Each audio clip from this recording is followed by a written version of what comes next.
Halo, shalom adik-adik, apa kabar? Kali ini ketemu lagi sama Karya. Nah, sebelum kita sharing lebih dalam, kita mau berdoa dulu, lipat tangannya, tutup matanya. Bapak yang baik, terima kasih. Hari ini kami mengucap syukur karena kami boleh sama-sama berkumpul untuk belajar. Biarlah Tuhan yang boleh mempersiapkan hati kami, sehingga kami boleh menerima setiap kebenaran firman di dalam hidup kami dan kami lakukan dalam hidup kami. Nah, dalam nama Yesus Kristus kami berdoa dan bersyukur. Amin. Nah, adik-adik, kita mau lanjutin kitab Markusnya. Kali ini kita sudah masuk di perikop ke-27, Markus 6 ayatnya yang ke-6 sampai 13. Ayo buka Alkitabnya, sama-sama kita baca ya. Markus 6 ayat 6 sampai dengan 13. Judulnya Yesus mengutus ke-12 rasul. Karya baca, adik-adik juga baca ya di rumah.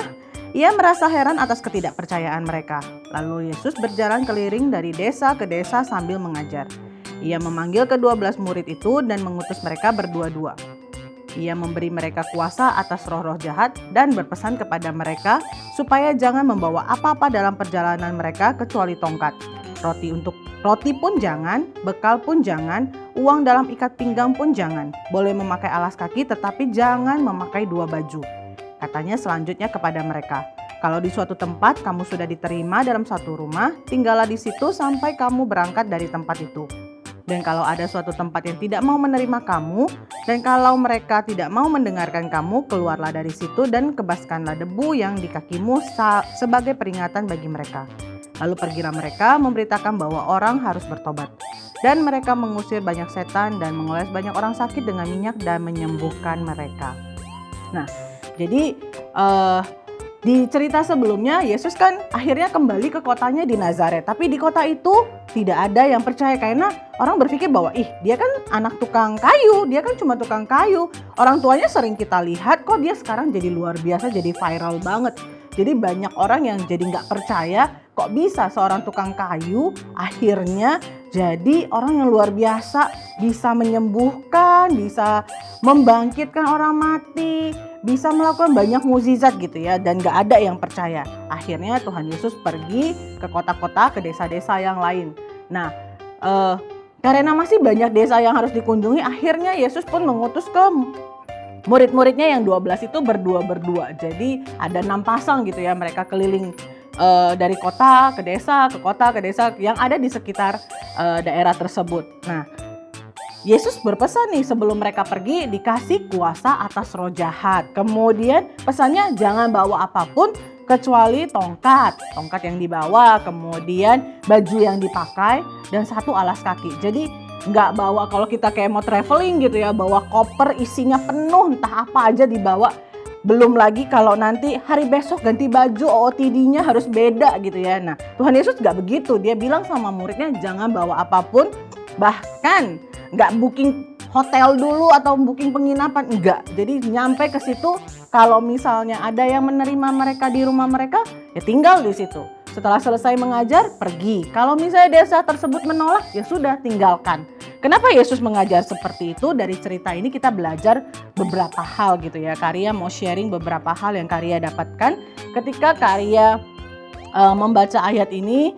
Banyak hal sebenarnya yang bisa kita dapatkan, tapi Karya mau share. Yang pertama itu adalah ketika Yesus mengutus murid-muridnya, dia enggak, ya udah lu pergi aja. Enggak, pasti dikasih kuasa, dikasih kemampuan dulu, dikasih kekuatan dulu gitu ya untuk menjalankan tugasnya. Jadi kalau misalnya kita diminta kayak ujian gitu ya, diminta untuk ayo besok ujian gitu ya, enggak, kemudian gurunya enggak ngajarin apapun dulu sebelumnya, pasti sudah diajarin baru bisa diujiankan. Nah, murid Tuhan Yesus juga begitu, sebelum diutus mereka sudah lihat bagaimana Yesus bekerja, bagaimana Yesus beriman melakukan segala sesuatunya, tidak ragu-ragu melakukan segala sesuatunya. Nah, Tuhan Yesus mau murid-muridnya seperti itu.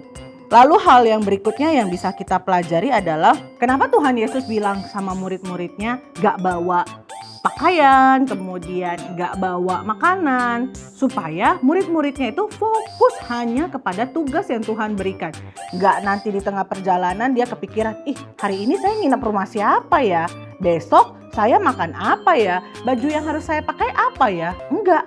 Jadi benar-benar hanya fokus sama tugas yang Tuhan berikan, yaitu mereka harus mengajar, memberitakan firman supaya orang percaya, bertobat, lalu mengikut Tuhan. Enggak lagi hidup mengikuti cara lama mereka, mengikuti aturan-aturan yang kadang-kadang mereka nggak paham kenapa begitu. Tapi belajar mengikuti teladannya Tuhan Yesus. Nah, jadi bagiannya tuh murid-muridnya Tuhan terus apa dong? Mereka hanya perlu fokus mengerjakan bagian mereka tanpa perlu peduli apa yang akan mereka hadapi karena Tuhan sudah memberikan kuasa kepada mereka. Nah, dia juga berpesan kepada murid-muridnya kalau misalnya di tempat nanti kamu masuk kemudian orangnya menolak, tidak mau gitu ya, ngikutin atau nggak mau menerima ajaran yang diajarkan, it's okay, tinggalin aja. Jangan bersedih, kemudian kecewa, kemudian marah-marah, nggak perlu. Karena bagian kita hanya mengerjakan yang tugas yang disuruh, yaitu beritakan firman, ceritakan tentang Tuhan Yesus. Kabarkan hal baik Injil kepada orang-orang. Bukan membuat mereka jadi bertobat, itu bukan tugas kita. Tugas kita hanya menceritakan kebaikan Tuhan, menceritakan bahwa Tuhan luar biasa, Tuhan adalah juru selamat, Tuhan yang akan menolong hidup kita dari hidup kita yang lama, yang berantakan, yang harusnya terima maut gitu ya. Jadi hal pertama yang kita pelajari adalah sebelum Tuhan Yesus suruh murid-muridnya pergi, dia pasti sudah kasih kuasa. Dia sudah pasti kasih kemampuan untuk bisa mengerjakan tugasnya. Jangan pikir bahwa Tuhan sembarangan suruh, saya nggak bisa. No, Tuhan sudah kasih kekuatannya, Tuhan sudah kasih kemampuannya sehingga kita tinggal kerjakan.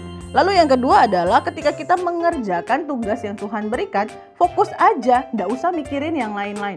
Saya mau makan apa, saya mau pakai apa, saya mau tinggal di mana, nggak perlu. Cukup fokus sama tugasnya saja, yaitu beritakan firman.